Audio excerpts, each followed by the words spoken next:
Hello guys, welcome back to my channel. So today I'll be using just 15 minutes of your time to teach you how to do this trendy gown.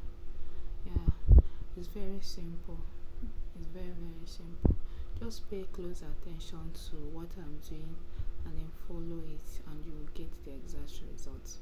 So firstly, we are going to draft our basic body pattern, basic gown pattern. So I'm starting off with lining my shoulder line as so, just your normal basic body pattern. This is my shoulder line, so I'm going to go ahead to impute from here. I'm going to go down to my bust point, which is 10 inches, to my under bust point, which is 13.5, then to my waistline, which is 16.5, then to my gown length. So use your own measurements, impute your own measurements, don't use mine because we do not have the same body measurements. So I'm going to rule out all the lines I've indicated as such. This is beginners friendly, so if you are new to this, or even if you're not a tailor, this is something you can actually make and rock and look very classy. So just follow the steps. Please don't forget to like this video for me. It's really going to help this video to reach a wider audience, and it's absolutely free. I don't think I'll be dropping the sewing tutorial of it, because I think once you got the cutting you'll be able to join it. But if you want me to make a sewing tutorial for this particular style, just kindly drop it below and I'll get back to you once I get the request. So the next thing I'm going to do is to impute my where I want my basque to be. So I'm going to impute it at my upper hip measurement. That's what I'm doing, like this. Upper hip, that's where I want the basque effect to reach. So this entirely depends on you.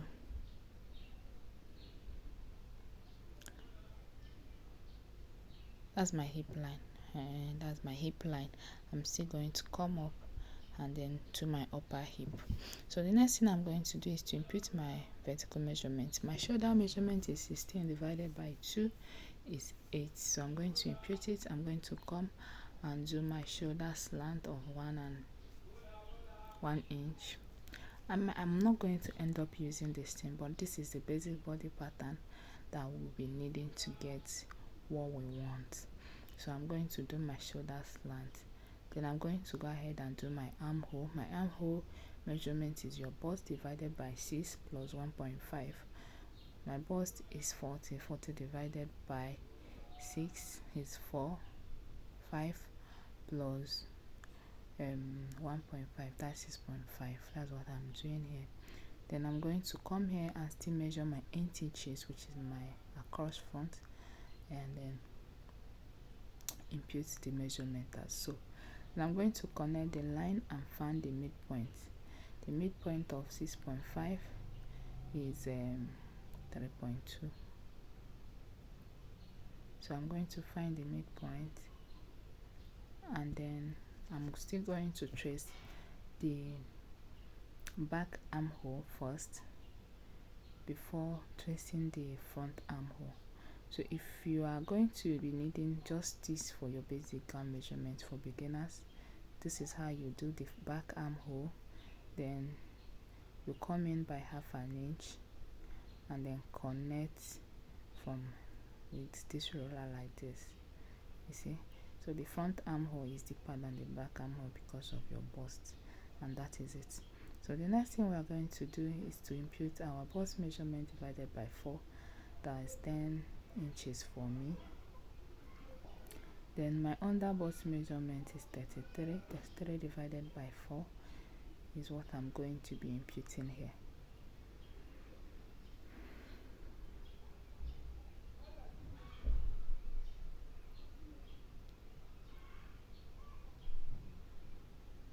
Then we're going to go down to our waistline. My waist measurement divided by 4 is what I'm going to be putting at the waistline.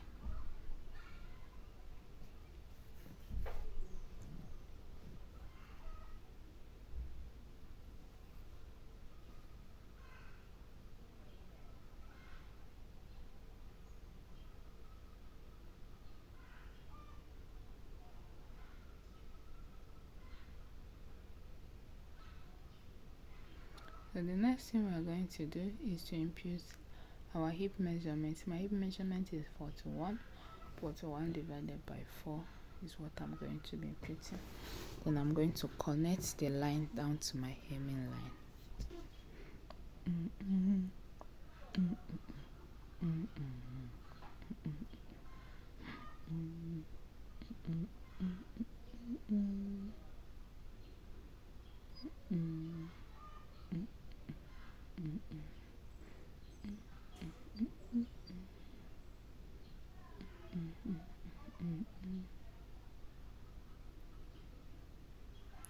So I'm going to take this line down to my hemming line. If you are doing a basic pencil gown, you shouldn't impute the same thing. Like this is for beginners. You shouldn't impute the same 10 inches, 10.5 inches. There'll be 10.2 inches that we have here. Should reduce like 1 inch or 1.5, so that the pencil will not be very free. But I'm not going to be working with this, so I'm just going to take the line straight down. Just measure exactly what I have at my hip line. Impute it as this my hem line. The length of this paper is actually 40 inches. But we removed 1 inch when we did our shoulder line, so I'm working with 39 inch. And then 39 inch is fine for my gown, my short gown length. So if I really want to use this pattern, I am still going to use it. So the next thing is to connect this my bust to my armhole, as so. Like I said, it's very easy, and the pattern is seriously ready. The only thing left for us to do is to slash our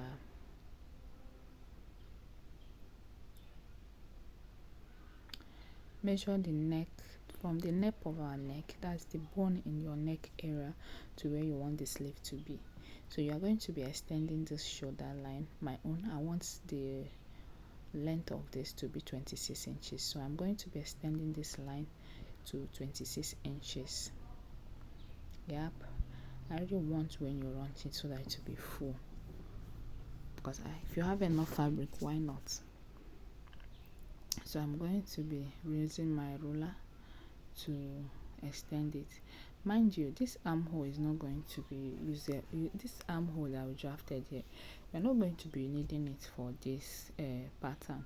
We just wanted to get our basic body so that we will not run shortage of anything. But the armhole is definitely going to be coming after the underbust. Like at the down bust, that's when you are going to get something like an armhole, not at this normal place that we drafted. So this is just like a basic guide. I hope you understand. So at this juncture, I know you are getting value for this. If you have watched to this extent, I know you are getting value. So please kindly subscribe and then hit the bell button so that each time I upload a new video, you will be the first to know. Also help me and share this so that more people will get to see it. Then the same thing we did at the shoulder line, I'm still going to extend my under bust line to that place. So I'm 26 inches too, from here to my from my under bust measurement, I'm going to still extend it to 26 inches. So I'm extending my under bust line to that 26 inches. I hope you get it very clear. Yeah, and that's just basically it for this pattern. This is where most of you are looking at how they achieve it. You can actually do anything at the down part of this. You can do slash and spread for the skate part. We're going to get there, sure. But this is the major thing that people are asking how they get. So the next thing is to connect my neckline. So I'm going to do this. The neckline is actually very deep V line that extends to the under bust. So I'm just going to extend down my V line like this to that under bust measurement.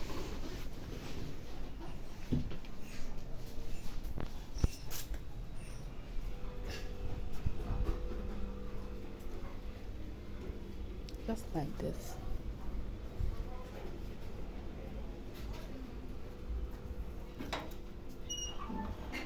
That's it. It's just to cut out, and then we have gotten the upper part of the dress.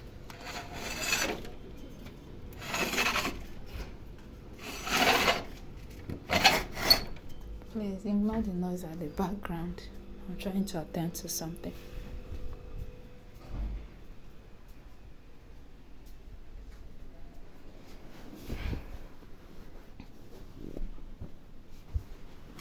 Yeah, this is basically it.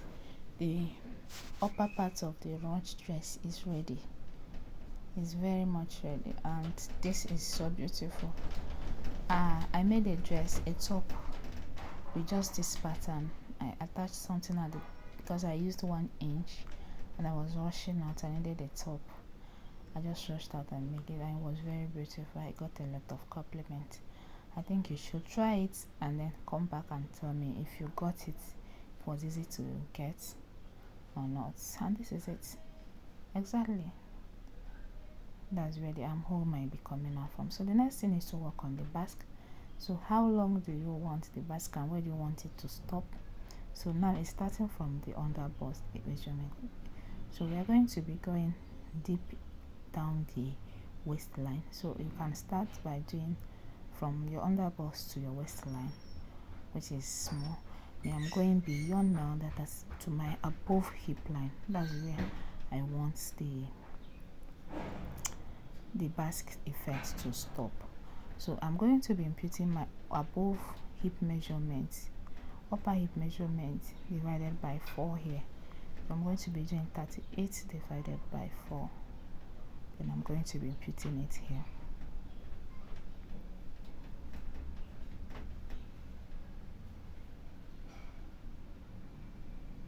Don't mind my hand. I don't know my hand is blocking it, but I know you can still see it. So I'm still going to connect it from that my waist to this place. Then the next thing is how deep you want the side of the basque to be. You can come up by, you can come in by 3 inches or 2.5, or you just use your curved ruler and then place it the one you want it to look, and then you trace it out. And that's just what most people do. But if you really want to be accurate with what you're doing, just measure 3 inches or 2.5 and then slant it out like this. I was actually contemplating if I really want it deep, but when I did this I realized it was not really basking the way I want it. So I'm still going to come up to the waistline and then connect it like this, and that's what I used, and it came out very beautiful. We are already coming close to the end of the video. I hope if you stick to this point, I know you got value. Please kindly help me and comment and like this video. It will help my video to go far. Thank you.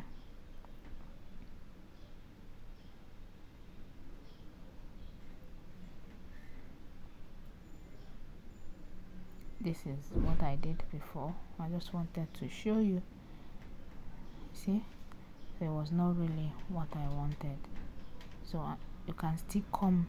You see how I place my hand? You can still come as far as that to basque your this thing, but this is what I actually want. Then you see, yes, you can trace it as much as that, and it will still give you a very fine finishing. Yeah. So the next thing we are going to do is to cut the skirt pattern. This pattern is not going to be useful because I just want normal gather. I want to cut normal gather and attach to it. But if you want to do slash and spread, you have to cut this out as so. If you're not doing gather, you just want small thing down there. But for the style I'm doing, is actually gather. So I'm just saying, basically, if you really want to include your own concepts, then you cut off this thing. Yeah. And then you slash this upper part and spread it. And then we've come to the end of the video. Please kindly help me and share this video.